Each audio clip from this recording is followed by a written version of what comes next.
Welcome to another lesson of Transparent Physics. In this one, we're going to be talking about experimentation basics.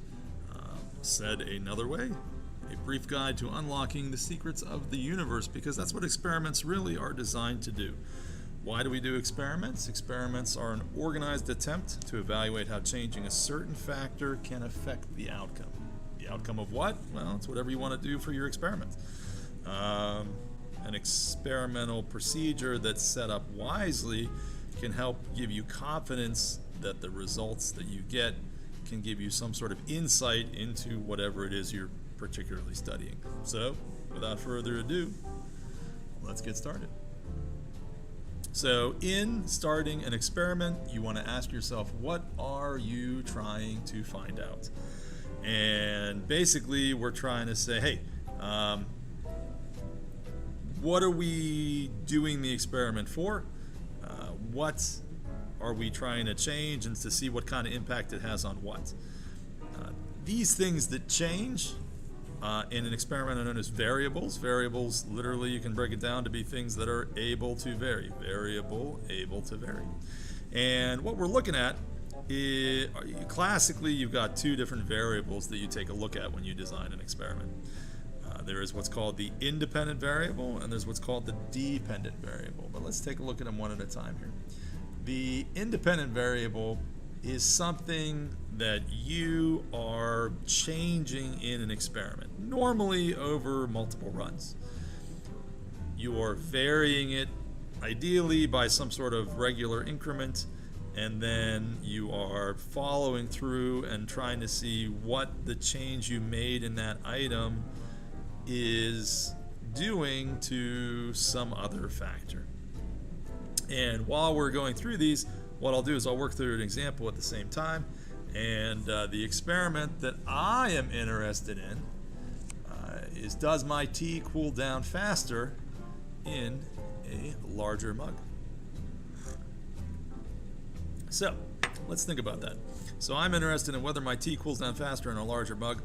So what am I going to be changing in the experiment? Well, for me, my independent variable would be the size of the mug.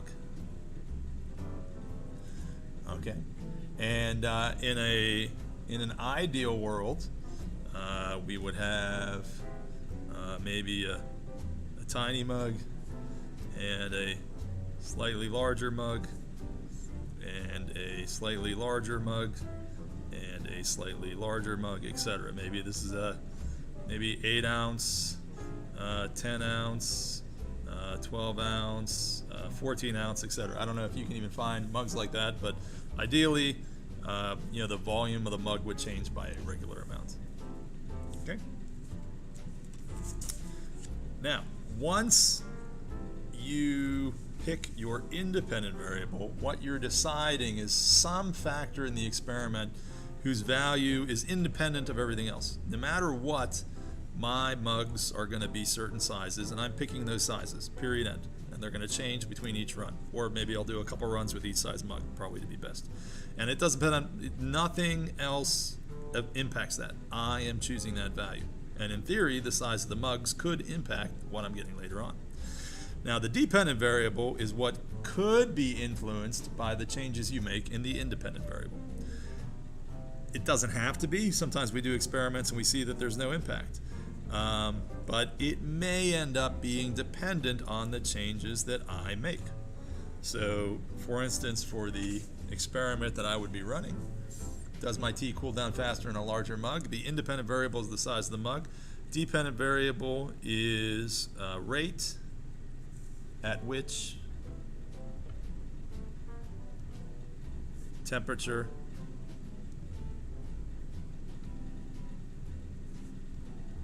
of tea decreases. So I'm thinking that might be dependent on the size of the mug. I don't know. Maybe it is, maybe it's not. But that's what we're going to try to find out. Okay. Do I have direct control at the rate at which the temperature of the tea decreases? Am I like the Magneto of temperature and I can control the temperature of the tea? No, I can't do that. But I might be able to influence it by changing the circumstances. And that's what the experiment's trying to find out. What do you think is going to happen in an experiment? Well, you may be familiar with the term hypothesis. When you think of a hypothesis, I know a lot of times it's taught as an educated guess. And an educated guess, it's okay. That's what a lot of people think of with hypothesis. I think a better hypothesis is what's called a testable prediction. It has to be able to be checked in the realm of science. You can make lots of ideas about what might happen in lots of different circumstances, but we are focusing on predictions that are testable in the realm of a scientific investigation. If it's not testable in the realm of a scientific investigation, it's not really a hypothesis, and it belongs in some other line of inquiry. It's important to note that a hypothesis needs to be guessed before you collect your data. You can't go collect your data and then backfill your hypothesis. That's not really the way it works. So I'm gonna argue about, I think a larger mug will keep temperature better.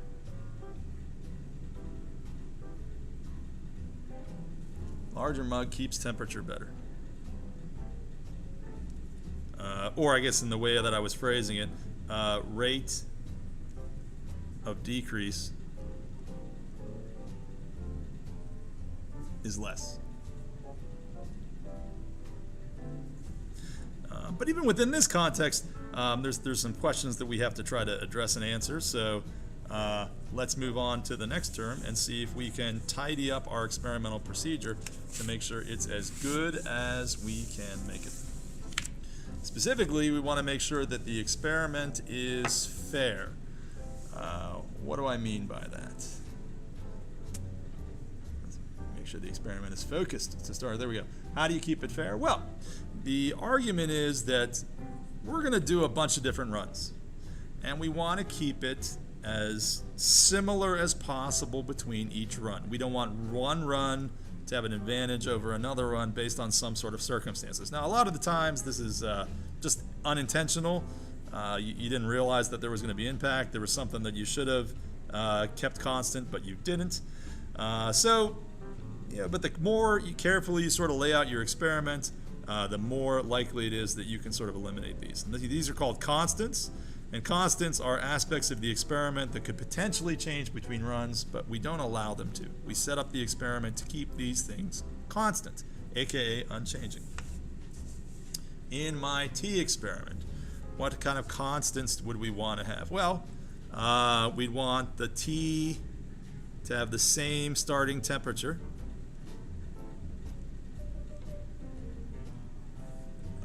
We'd probably want to have the same type of T.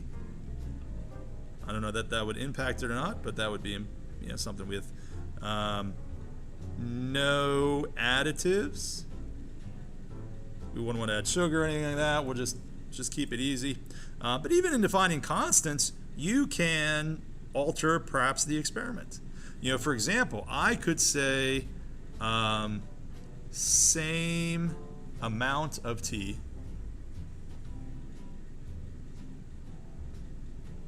in each mug.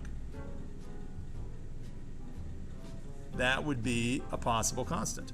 Or I could say same percentage filled in each mug.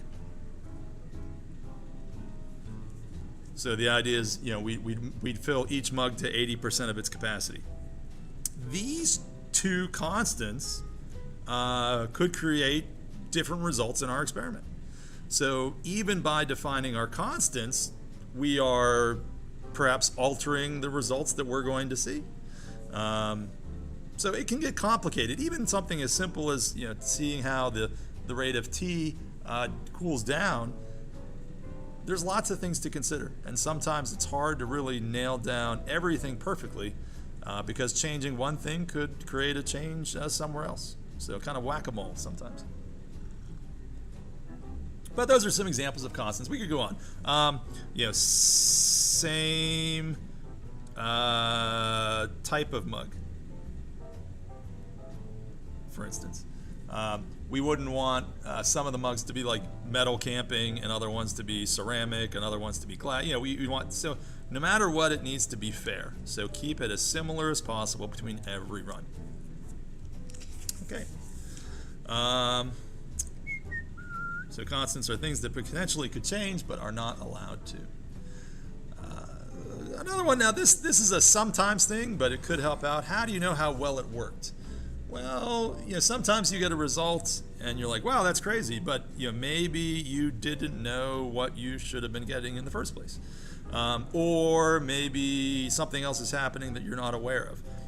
A standard example I give in my classroom is if you were testing the effect of rock music on plants, and you put different plants in different rooms with different volumes of rock music, and after 3 days, all the plants are dead. No matter how much rock music they listen to, you might be like, oh my goodness, rock music kills plants. But maybe it was just a bad batch of plants, or maybe you weren't watering them properly, or if you had kept a separate group of plants just away from the rock music entirely, and those also died, then you'd realize, well, something else is going on besides the rock music. So it helps to have something that you can compare your results to. It might be data that you had ahead of time. It could be data that you do simultaneously but separately from the data that you're collecting for the experiment. But it's nice to have what we sometimes call a baseline for comparison. For this particular control group experiment, I don't know. For this, we're really comparing different mugs to each other just to establish a trend. I'm not really sure that a control group really would be super important here. Unless we maybe use a standard size mug, if there is a standard size mug.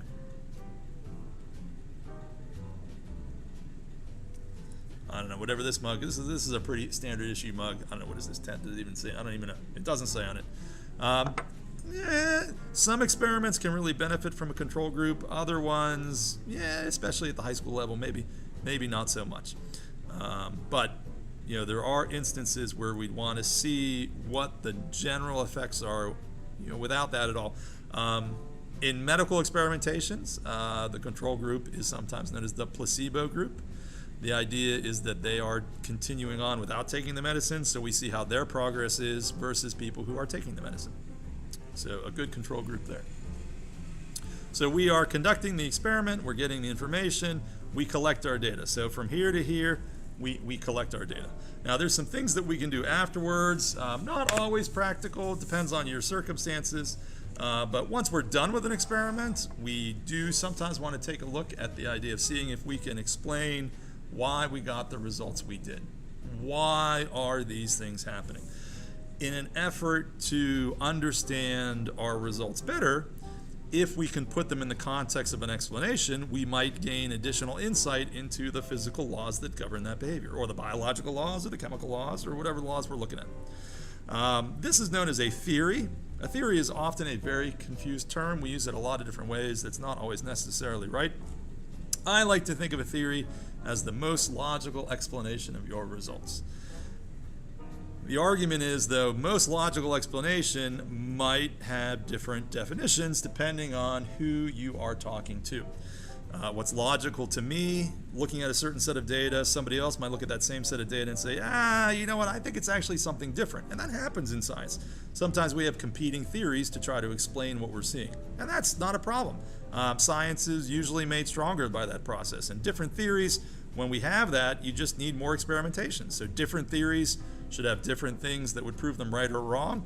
So then we do more experiments to test how theory A holds up versus theory B holds up. So having differing theories is not a bad thing, although ultimately, we want to try to work towards one explanation for a set of phenomenon. And what that does is that helps us, because if we can explain in our opinions why something is happening, that might give us new avenues or venues to then apply that information in other places if we actually really understand what's going on. In the context of my mug experiment, might be a little small to really think about that. And also we'd have to decide what our results are. Honestly, I don't know. I could make arguments different ways depending on, in some ways, a smaller mug might end up with a lower temperature because there's less thermal energy to start with. But in theory, a larger mug might lose temperature faster because it has a larger surface area and more area to radiate heat away from. So really, I would need to get data before I could come up with a theory. And I'm not going to hazard a guess at that point because I don't know what my data would be at this point. You really need the data first. And then to wrap things up, and again, it's not necessarily the last thing that happens. Sometimes we come up with a law before a theory. In science, we are always interested in understanding information well enough to make predictions. We would love to be able to say, okay, we understand this phenomenon well enough that we can apply it to this new situation and have a guess to see what's going to happen. If we can do that, we call that a scientific law. A scientific law predicts the outcome of an initial set of conditions using our understanding of the science up to that point. Scientific laws usually require a lot of data. Theories really should take a lot of data too. You can do one experiment and come up with a theory for it, but your theory gets better and stronger the more data that you have to support it. And a scientific law, usually you need a lot of data going into it so you can see all the different parameters and you can make a successful prediction for what's going to happen. So to that extent, a scientific law is probably not a pretty casual thing. You need to be really focused to get enough data to make that happen. And sometimes, at least in the physics world, I know, laws sometimes or often take the forms of an equation, because we know enough about how something works that we can say this mathematical statement, given these initial conditions, tells us what's going to happen at the end.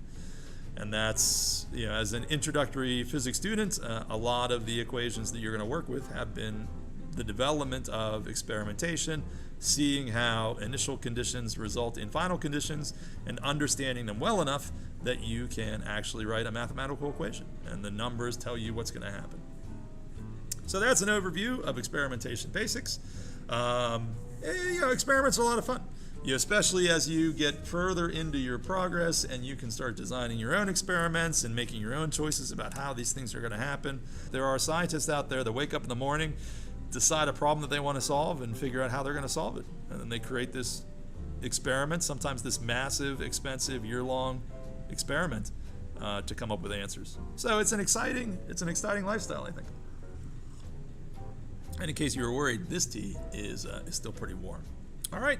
Hey, I hope you either reviewed or learned a lot of this important vocabulary in the course of this lesson. It's important stuff to get down, and it's my hope that we made things a little clearer for you on this episode of Transparent Physics.